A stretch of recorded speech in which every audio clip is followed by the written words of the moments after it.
सबसे ज्यादा धन्यवाद मैं प्राइम मिनिस्टर का करता हूं कि आपने सबको सुना, आपने इतना समय 2 घंटे से ज्यादा यहां समय दिया। आप बहुत भावुक हुए और सच है, हकीकत। अगर सच बताएं सर, मेरे माता पिता की जब डेथ हुई, मेरे आंखों से आंसू निकले, लेकिन मैं चिल्ला के रो नहीं पाया। मैंने जिंदगी में सिर्फ चिल्ला के रोया। और जब रोता है इंसान तो वो कोई चिल्ला के रोने के लिए तो आपको आर्टिफिशियल होने की जरूरत नहीं। वो थी पहली संजय गांधी की मौत, इंदिरा गांधी की मौत, राजीव गांधी की मौत। अलग अलग जगह थी, क्योंकि तीनों मौतें अचानक हो गई थी। शायद अगर नेचुरल मौत होती तो वो चीख नहीं निकलती। और चौथी थी जब सुपर सुनामी आ गया था उड़ीसा में 99। मैं हॉस्पिटल गया अपने पिताजी को दिखाने के लिए, और उन्होंने कहा कि इनको गैलेपिंग कैंसर है। मुझे तब तक ये गैलेपिंग कैंसर का नहीं, कैंसर मालूम, गैलेपिंग। तो मैंने पूछा इसका क्या मतलब हुआ, कि ज्योग्राफिकल रेशो से बढ़ता है, 2 का 4, 4 का 8, 8 का 16, 16 का 64, जो बढ़ जाता है। और इसकी अपर लिमिट है 21 दिन। तो 21 दिन आप कहीं मत जाओ।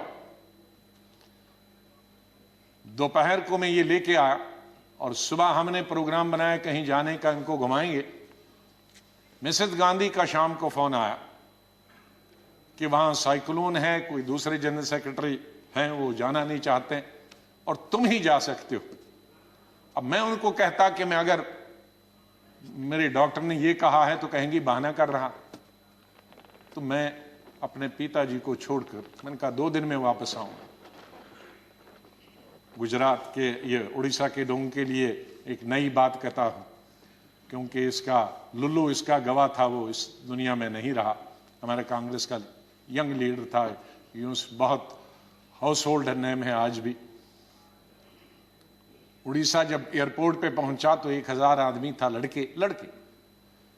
तो कहा सर पैदल चलना है, क्योंकि सारे पेड़ जो हैं, शहर पानी में है और सारे पेड़ सड़कों पर है, तो ये 10-12 किलोमीटर पैदल चलना। चले हम। तो सबसे बड़ा काम क्या था पहला, और मिनिस्टर कोई नहीं, चीफ मिनिस्टर भाग गए थे, मिनिस्टर भाग गए थे, कोई एडमिनिस्ट्रेशन, कोई। दुकानें तोड़कर मैंने उनकी लिस्ट बनाई पुलिस की मदद से कि उनको पैसे देंगे बाद में। हमने हथियार लिए जंगल काटने के, 3 रातें और 3 दिन। और अटल जी से जाते ही मैंने फोन पे संपर्क किया, अटल जी प्राइम मिनिस्टर, कि ये स्थिति है और हम सड़क तैयार करेंगे, तब आप आइए ताकि हम वहां समंदर तक पहुंच जाएं। 3 रात और 3 दिन हम तकरीबन 1000 लड़के यूथ कांग्रेस के मैंने लगाए काटने में और सड़क। फिर पीएम को फोन किया, फिर वो हेलीकॉप्टर से आए, फिर उनसे राशन मंगाया, फिर उसके बाद मैंने सोनिया गांधी जी को कहा। तो और वहां मैं रोया जब मैंने लाशें देखी, सैकड़ों लाशें तैर रही थी जब हम समंदर के किनारे तक पहुंचे। वहां मैं चिल्ला के रोया। वो 4थी दफा था। और 5वीं दफा जिसका उल्लेख माननीय प्रधानमंत्री जी ने किया और वो भावुक हुए। मैं 2005 में जब चीफ मिनिस्टर बना नवंबर में, और मई में जब दरबार कश्मीर में खुला, तो मेरा स्वागत गुजरात के मेरे भाइयों और बहनों की कुर्बानी से हुआ। मैं अभी 2 ही दिन पहले पहुंचा था, तो वहां स्वागत करने का मिलिटेंट का यही तरीका था कि आप हत्या करो गरीबों की तो वही स्वागत होता। उसका मतलब था कि हम हैं, इस गलतफहमी में न रहना। निषाद बाग जो कि राजभवन के साथ, वहां बस से, उस पर लिखा था गुजरात की बस, उसमें हमारे तकरीबन 40-50 गुजरात के हमारे भाई बहनें टूरिस्ट, उस पे उन्होंने ग्रेनेड लगाया और मेरे ख्याल में दर्जन से ज्यादा लोग वहीं हताहत हो गए और कई जख्मी हो गए। मैं एक फौरन तुरंत जगह पे पहुंचा, लेकिन तब तक पुलिस ने वो हटा दिया था। फिर मैं जैसे माननीय प्रधानमंत्री जी, इन्होंने भी डिफेंस मिनिस्टर से बात की, मैंने प्रधानमंत्री जी से बात की, जहाज आया मी-8 उनको लेने के लिए।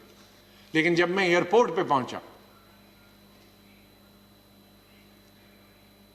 तो जाहिर है सिक्योरिटी वाले कहते हैं कि सीएम आ रहे हैं, सीएम आ रहे हैं। तो एयरपोर्ट पे ये सब जाने के लिए तैयार थे। हमारे जख्मी भाई, छोटे छोटे बच्चे। तो जब मैं एयरपोर्ट पे पहुंचा तो इन बच्चों ने, जिसका किसी का पिता मर गया था, किसी की मां मर गई थी, वो रोते रोते मेरे टांगों से जब लिपट गए तो मैं जोर से, मेरी आवाजें निकल गई, ए खुदा ये क्या तुमने किया। मैं कैसे जवाब दूं इन बच्चों को, मैं कैसे जवाब दूं उन बहनों को जो यहां तफरी के लिए आए थे, सैर के लिए आए थे, और आज मैं लाशें लेकर इनके हवाले कर रहा हूं उनके माता पिता की। तो ये भावुक होने की जरूरी बात है। आज हम ये अल्लाह से, भगवान से यही दुआ करते हैं कि इस देश से मिलिटेंसी खत्म हो जाए, इस देश से आतंकवाद खत्म हो जाए।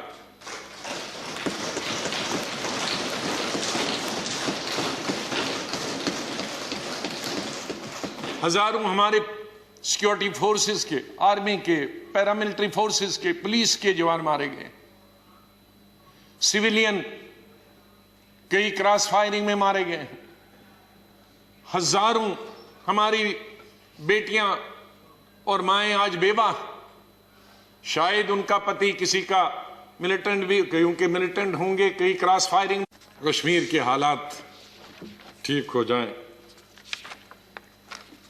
मैं इससे पहले कि कुछ अशार बोलूं, पहले मैंने अपनी फौजियों के नाम बताया था, लेकिन ये शेर मैं बोलना चाहता हूं मेरे कश्मीरी पंडित भाइयों और बहनों के लिए। जब मैं कश्मीर में पढ़ता था तो सबसे ज्यादा वोट में यूनिवर्सिटी में जब जीत के आता था तो कश्मीरी पंडित मेरे सबसे ज्यादा लड़के लड़कियां वोट देते थे। बहुत सारे लोगों को मालूम नहीं कि कश्मीर में लड़कियां हिंदुस्तान के मुकाबले में सबसे ज्यादा, जम्मू में नहीं, कश्मीर में, जिसको मैं एमएससी कर रहा था तो साइंस में तकरीबन 50% लड़कियां होती थी और आर्ट्स में 90%। तो ओवरऑल ज्यादा लड़कियां पोस्ट ग्रेजुएशन पढ़ती थी। तो मैं जब यूनिवर्सिटी का इलेक्शन लड़ता था तो हमारे कश्मीरी पंडित लड़के हों या लड़कियां, सबसे ज्यादा वोट मुझे 100% मिलते थे। मैं 99 भी नहीं कहूं। दोस्त हैं आज वो बिखरे हुए, मुझे बहुत अफसोस होता है जब मैं उनसे मिलता अपने क्लासमेट्स। ये उन कश्मीरी मेरे भाई पंडितों के नाम जिनके जो घर से बेकार हो गए, उन कश्मीरी बेवाओं के जो बेवाएं हुई हैं और बच्चे हुए और जो वहां से बिछड़ गए, उनके लिए शेर अर्ज करता हूं। गुजर गया, और ये हमारा जो आज मुद्दत खत्म हुई इसके लिए भी कह सकता हूं, गुजर गया वो जो छोटा सा एक फसाना था, गुजर गया वो जो छोटा सा एक फसाना था, फूल थे, चमन था, आशियाना था। गुजर गया वो जो छोटा सा एक फसाना था, फूल थे, चमन थे, था, आशियाना था। न पूछ उजड़े नशे मन की दास्ता, घोंसला उजड़ गया। न पूछ उजड़े नशे मन की दास्ता, न पूछ थे 4 तिनके मगर नाम आशियाना तो था। तो हम उस आशियाने को, आप दोनों यहां बैठे हैं, उसको फिर आशियाना बनाए जो इस वक्त उजड़ा हुआ है, उसके लिए हम सबको प्रयास करना। और मुझे, जैसे मैंने बताया, बहुत काम कर चुके हैं, सेवा कर चुके हैं, आशीर्वाद सबका मिला है। मैं यही कहूंगा, दिल ना उम्मीद तो नहीं नाकाम ही तो है, दिल ना उम्मीद तो नहीं नाकाम ही तो है, लंबी है गम की शाम शाम ही तो है। कितनी लंबी होगी, सवेरा तो आई, विंटर में जरा लंबी होती है, तो लंबी है गम की शाम मगर शाम ही तो है, सवेरा तो फिर आ जाएगा। और आखिर में ये कहूंगा, चाहे हम याद यहां ना होंगे, लेकिन फिर उसके लिए कहूंगा, बदलेगा न मेरे बाद भी मौजूए गुफ्तगू, बदलेगा न मेरे बाद भी मौजूए गुफ्तगू, मैं जा चुका हूंगा फिर भी तेरी महफिलों में रहूंगा। माननीय चेयरमैन साहब, मैं आपका बहुत बहुत धन्यवाद करता हूं। आपके साथ काम करने का मुझे अवसर मिला। आप जब पार्टी के अध्यक्ष थे तब भी हमारी मुलाकात होती थी, जब आप मंत्री बने तब भी बात होती थी, जब यहाँ चेयरमैन बनने से, वाइस प्रेसिडेंट आप बनने से पहले आप पार्लियामेंट्री अफेयर्स मिनिस्टर थे और मैं एलओपी था, तब भी हमारे संपर्क है। लेकिन जिस तरह का आशीर्वाद, जिस तरह का प्रेम, जिस तरह का प्यार आपका चेयरमैन के तौर पे मिला और वो जो गाइडेंस मिली, उसके लिए मैं हमेशा ऋणी रहूंगा। धन्यवाद करता हूं उसके लिए, और आपके स्नेह और प्यार के लिए मैं हमेशा धन्यवाद करता हूं। माननीय जी, कई दफा टोका टोकी हुई और आपने कभी बुरा नहीं माना। एलओपी के वक्त में बड़ी बड़ी लंबी स्पीचें आपकी हुई, मेरी हुई, खास करके राष्ट्रपति के अभिभाषण पर। उसमें लंबी तकरीर होती थी, कभी हम कुछ एलओपी की जिम्मेदारी करते थे, लेकिन आपने व्यक्तिगत तौर पर उसे कभी अपने खिलाफ नहीं लिया। हमेशा भी आपने पर्सनल कॉन्टेक्ट्स को और पार्टी की जो जिम्मेदारी है उसको दूर रखा। कभी ईद हो, दिवाली हो, बर्थडे हो, उसमें बराबर आपने कभी भी कमी नहीं की फोन करने की। सबसे पहले या तो मेरे पार्टी प्रेसिडेंट का आता था या आपका आता था। दो आदमियों का तो अनिवार्य, हमारे प्रधानमंत्री और कांग्रेस प्रेसिडेंट मिसेस गांधी। और आपने हमेशा बताया कि कभी अपनी स्टेट के बारे में हो और कोई काम हो तो मुझे आप कभी भी बताना। मुझे याद है जब मैं राज्यसभा इलेक्शन लड़ने गया तो आपने कुछ कहा कि भाई आपको कुछ जरूरत है, मेरे का वो तो लड़ाई है, आपका कैंडिडेट है, मैं कैंडिडेट हूं, उसमें आप कुछ नहीं कर सकते। तो ये एक पर्सनल टच जो होता, आदमी भावुक हो जाता, आदमी सेंटिमेंटल हो जाता, आदमी इमोशनल होता।